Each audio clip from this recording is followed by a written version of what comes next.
Wazazi wanavyotajaga mahari kubwa kwa wakaka, je, wanajua kama nyie njia zenu zimetanuliwa ipasavyo? Ukiangalia wazazi wametumia gharama nyingi sana kulea watoto wao, kwa wana haki ya kutaja kiwango kikubwa cha mahari wanachotaka wao. Sio kila mtoto ametumika kama watu wanavyosema. Mbona inasemekana wadada wenye iPhone ndio wanatumika sana, na wewe unayo? Hapana, huo ni uongo.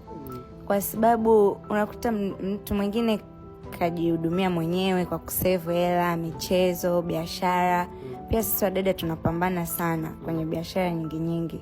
Kwa hivyo unakuta mtu anaweza kujihudumia mwenyewe. Yes, kwa hiyo mdada unayepambana, nikwambie, kwa shilingi 1,700,000 una uwezo wa kujipatia iPhone 16 Pro Max kutokea Apple Worlds, kwa sababu sisi tunakupa simu kwa kianzio cha 40% tu, na asilimia zinazobaki utalipa kidogo kidogo ndani ya miezi mitatu. Karibu Apple Worlds. Licha ya iPhone 16 tunakupatia zawadi humo ndani. Kuna smartwatch full box, kuna cover za Rode ambazo ni bei kubwa sasa hivi mtaani, lakini pia kuna vikorombwezo kede.